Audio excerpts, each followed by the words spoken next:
He ruled an empire of stone and silk. Yet under the velvet, he wore rough wool scratching the skin. Louis IX, king and later saint, could kneel with beggars and sit with princes the same afternoon. He bought a crown of thorns. He built a chapel of light. And he sailed into deserts where armies vanished. Was he the gentlest king of the Middle Ages, short or the most relentless? Today we pull back the curtain on a monarch who believed holiness should change how a kingdom breathes. Next, short a boy crowned too soon, and a mother who would not blink. The king was 12. France was not. Barons watched. Rivals counted years like knives. Into that silence stepped Blanche of Castile, his mother. Calm voice, steel nerve. She taught Louis that justice is not a pastime. It's a promise. She drilled in him prayer, discipline, and the art of saying no. He learned to fast and to focus, to speak less and decide more. The court noticed. The boy's gaze stayed steady. Rumors suggest some nobles thought Blanche ruled too hard. They said she fenced the boy with priests, books, and fear. Yet when Louis came of age, he kept her lessons. Power with restraint, faith with action. From this pairing came a style, measured, methodical, unbending when conscience speaks. Next, short the crown of thorns, and a chapel that looks like light turned into stone. Paris held its breath. Couriers arrived with a gilded case and an anxious ledger. Inside, the crown of thorns, the most daring purchase of a king who believed relics could anchor a realm. He paid a fortune and more. He paid in coin, prestige, and political leverage. Then he built Sainte-Chapelle, a jewel box that seems to float. Sun pours through a sea of stained glass.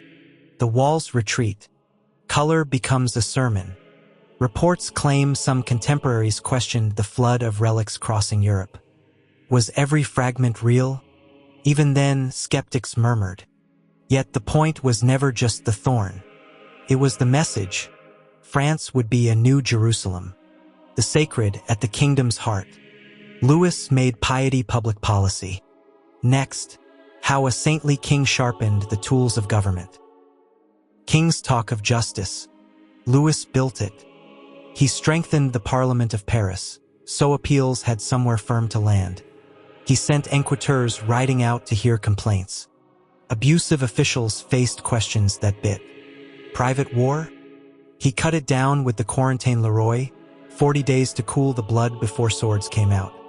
He issued ordinances in 1254 to trim corruption, curb vice, and pull the realm toward order. Money binds policy.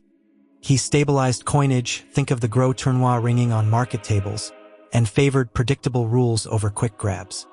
Merchants moved with less fear. Records thickened. The crown watched farther, saw clearer. Not everyone cheered. Some lords missed the old chaos. Some gamblers missed the old nights. Louis didn't flinch. Next, the king who welcomed beggars to dinner and demanded fire for blasphemy. Each week he fed the poor with his own hands. He washed feet that city folk stepped around. He slipped out in plain cloth to visit hospitals he had funded. Chroniclers say he wore a hairshirt beneath royal robes. Grace in the gestures. Quiet, stubborn grace. And yet his laws could burn. He backed severe penalties for public blasphemy. He supported moral policing, treating vice like a wound to be cauterized. The same ruler who embraced lepers could crush dice and brothels under ordinance. For modern ears, it jars. But in Louis's world, the soul of a city mattered. He would not let it rot on his watch. Next, the hardest chapter. His policy toward Jews and why history still argues with him. Here the story gets heavy. In Paris, after a public disputation, Jewish texts were seized and burned. Restrictions tightened. Lending at interest, called usury, came under harsh pressure. Later royal decrees required distinct markers and social limits that wounded communities who had lived there for centuries. We should be clear. This was not one man acting alone.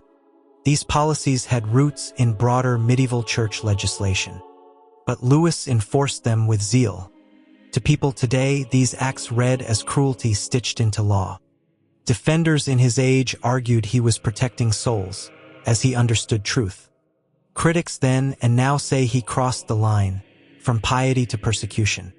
Both views shadow his halo. Next, why a king who hated disorder sailed into the storm of the Crusades. He swore an oath and meant it. Seventh Crusade. Ships cut the sea toward Egypt, the doorway to Jerusalem. First, victory. Damietta fell. Flags snapped. Hymns rose. Then the river writhed. At Mansurah, streets and canals turned into traps. The army staggered. The king refused to flee. He was captured. Ransom followed. Shame followed. Louis stayed in the east for years, rebuilding walls others had abandoned. Acre, Jaffa, Caesarea, as if fortifying stone could steady a breaking map. He sent envoys toward the Mongols, hoping for an unlikely hinge in world politics. Reports claim the letters were courteous, the prospects thin. Still, he tried. Next, why he sailed again, and why the second voyage ended in dust. Eighth Crusade. The target surprised many. Tunis. The summer sun hammered the camp. Disease crept where swords could not. The king fell ill. He spoke of Jerusalem and let go. Why Tunis? Theories multiply. Reports claim Louis believed the ruler might bend toward baptism if pressed. Rumors suggest a strategic equation. Lock the North African coast, secure supply lines, then pivot east. Others point to Charles of Anjou, the king's brother, whose Mediterranean ambitions may have shaped the map. No memo proves it, but the whispers won't die. What is certain, men wept in the sand. A saint lay still. The crusade dissolved. Sainte-Chapelle still glows. Stand under its windows and the day changes color. That's the memory Louis engineered. Light, order, charity, and a justice that speaks in complete sentences. He centralized the crown without theatrics. He chased holiness in public and private. He also carried the blind spots of his century like armor, policies that scarred Jewish communities, a crusading vision that bled lives and coin. And yet, people who never met him insisted he was different. Gentle in person, severe on himself, quick to forgive insults, slow to forgive himself. In 1297, the church canonized him.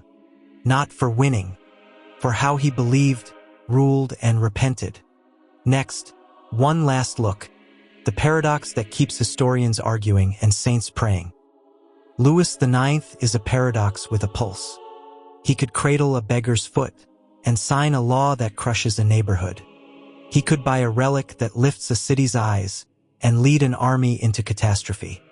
He believed the kingdom should be as clean as his conscience, and he worked to make it so. When you pass under the colored light of Sainte-Chapelle, ask yourself, can power be both tender and hard and still be holy? He thought the answer was yes. History is still deciding. Mercy or law? Which defines Louis IX? Tell me in one word below. If this moved you, tap like and subscribe for Daily Saints.